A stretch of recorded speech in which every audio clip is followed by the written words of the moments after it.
Well, our guest speaker is a lawyer by profession.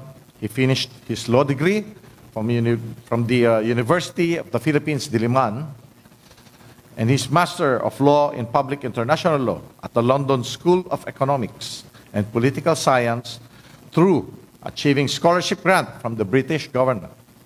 He was also accepted at the Fletcher School of Law and Diplomacy at Tufts University.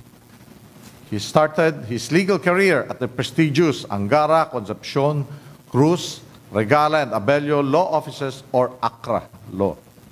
In his past career, he occupied the position as the President and Chief Executive Officer for Weber Shandwick, Manila, Chairman for Pantranco, North Express, the Director and/or Legal and Financial Consultant of various government-owned and controlled corporations, such as the GSIS, MIAA, NFA, the PASCOR, FTI, DOTC, and CESA.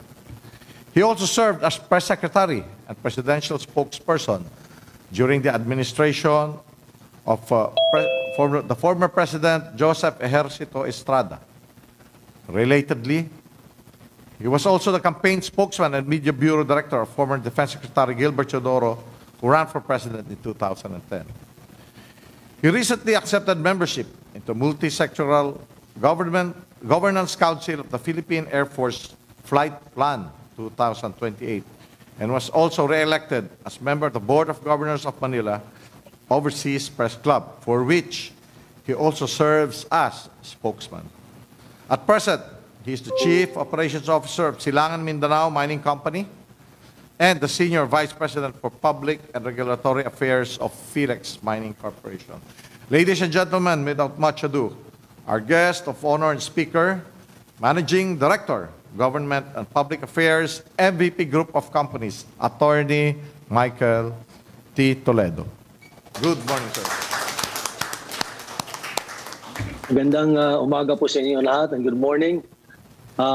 Thank you very, very much, Colonel Durante, for that very kind and warm introduction.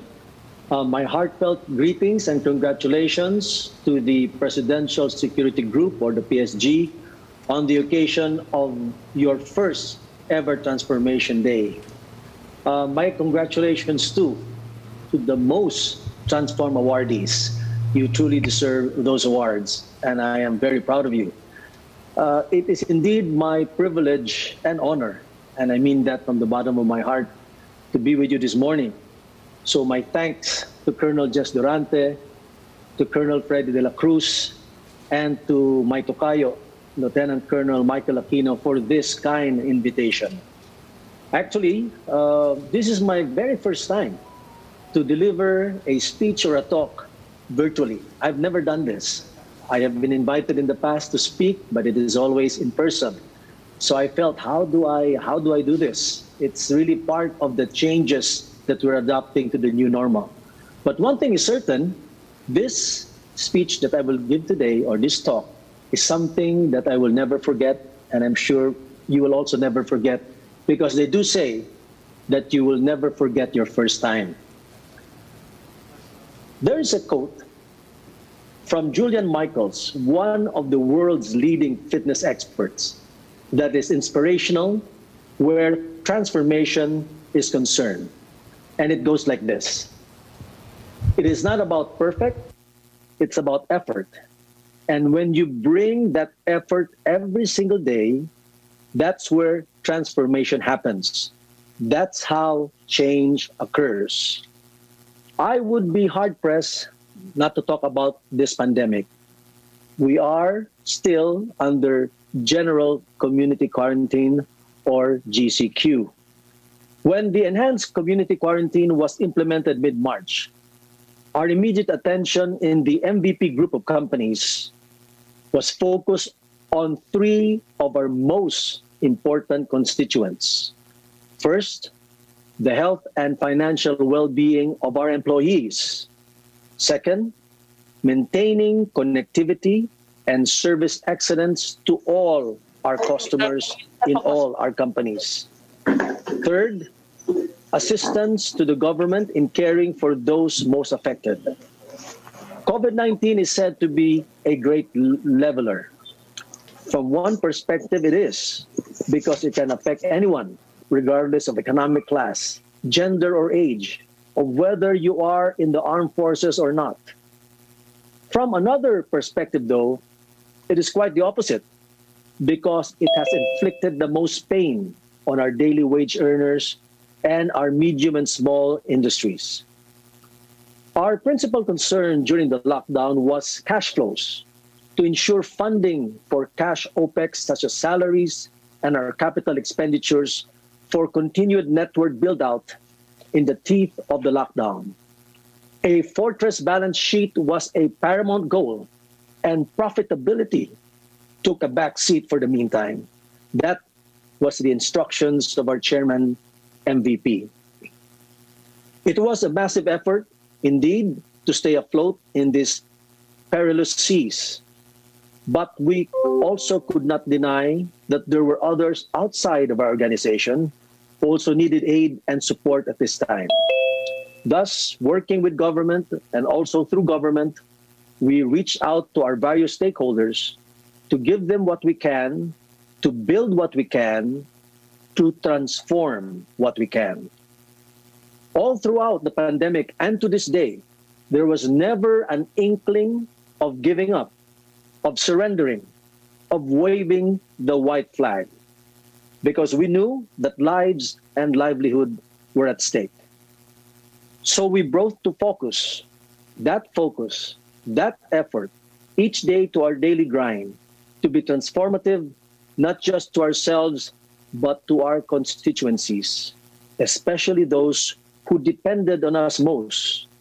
We made sure, ladies and gentlemen, that connectivity and communication during these times was not disrupted. We made sure we continue to provide the much needed power and water to your homes and also to your place of work.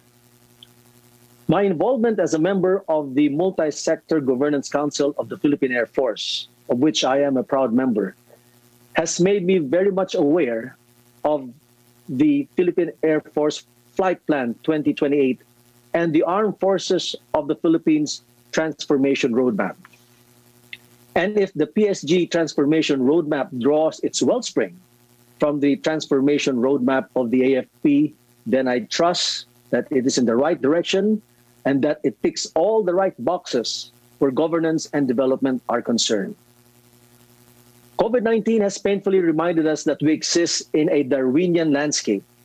It will not be the biggest or the smartest who will survive, but those who adapt best to change. True that this pandemic has thrown a monkey wrench into current plans such as roadmaps, but in spite of the tough challenges that lie ahead,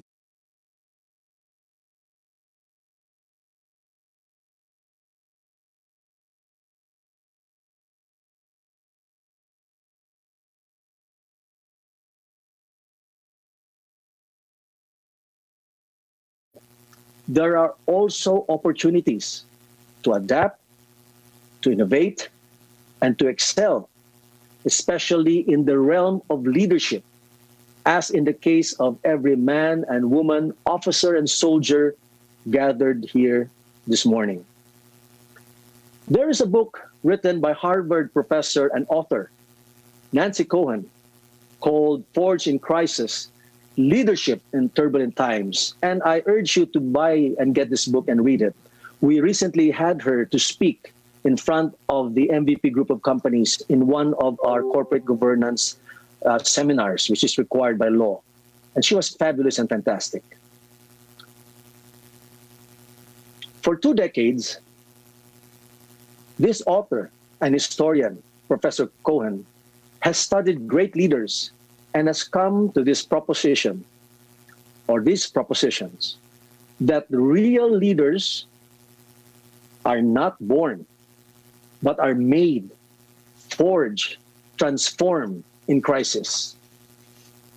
Last April, Professor Cohen wrote an article in the Harvard Business Review that specifically dealt with leadership forged in the COVID-19 crisis.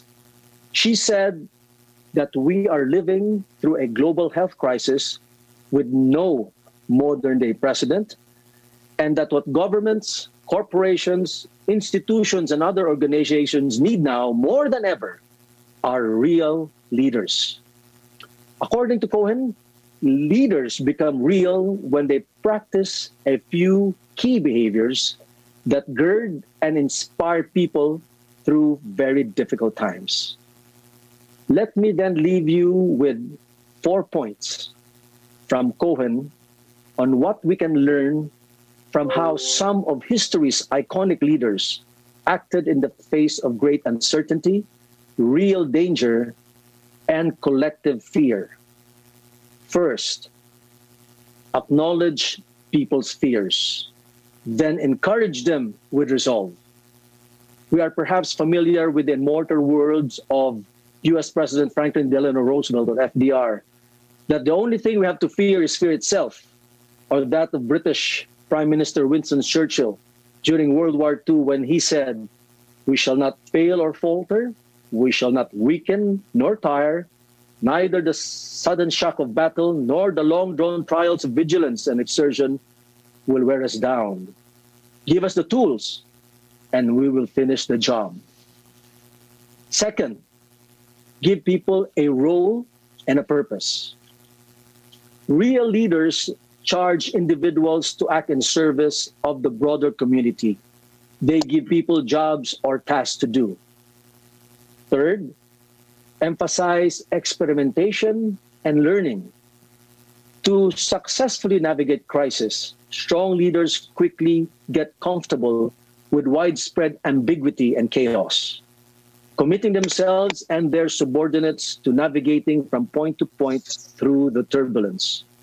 This is where innovation comes in, adjusting, improvising, redirecting as the situation changes and new information emerges. And we all know nowadays we get a lot of new information, even with respect to this virus, as it constantly mutates and changes. We don't even know how sure we are what is exactly the right vaccine or the right cure for this pandemic.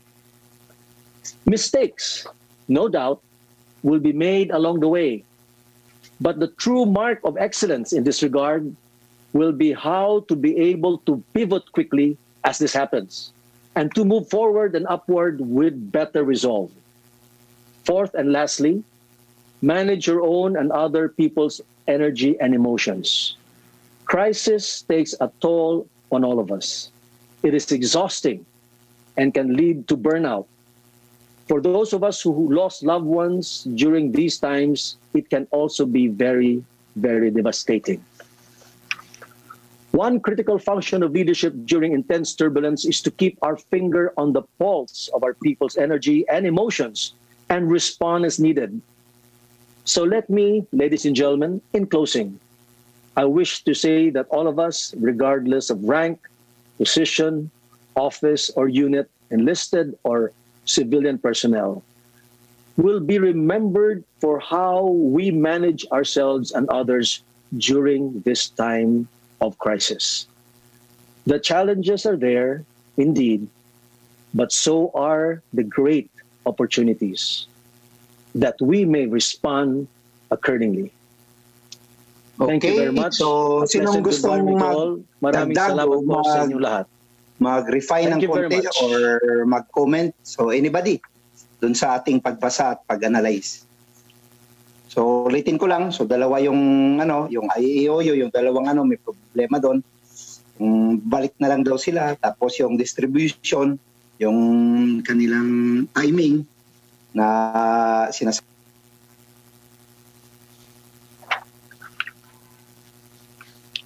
I'm sorry, sir. There was an interruption. We It's don't okay. know where it came from. I think I ended already my talk. I think when the interruption came in, but allow me to just perhaps thank you again for having been for inviting me to speak to you on this very important and special day. It has been quite an honor for me, and this is something I will never forget. Maraming salamat po sa inyo lahat at sa inyong pagdinig sa aking talumpati. Thank you very much. Thank you, Attorney Michael Toledo, for that inspiring and heartfelt message. We will now come to the presentation of plaque and memento. To express our gratitude to our guest of honor and speaker, may we call again on Colonel Durante, Group Commander, to be assisted by Colonel De La Cruz, Deputy Group Commander, and Colonel Alwad, Chief of Staff, PSG, to present the plaque. Headquarters, Presidential Security Group, Malacanang Park, Manila. Plaque of appreciation is presented to Attorney Michael T. Toledo in grateful acknowledgement of his invaluable presence as guest of honor and speaker during the PSG Transformation Day Celebration 2020 with the theme Embracing Excellence and Innovation Through Transformation, and awarding of the Most Transformed Unit our office, officer, enlisted personnel, and civilian human resource which contributed immeasurably to the success of the occasion. Given the 6th day of October 2020 at Headquarters Presidential Security Group, Malacanang Park, Manila. Signed, Colonel Jesus P. Durante III, Philippine Army General Staff Corps Commander.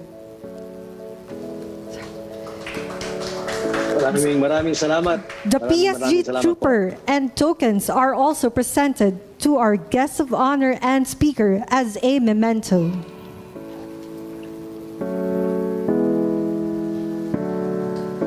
Thank you very much. Thank you. Thank you, sirs. Another round of applause for this momentous occasion.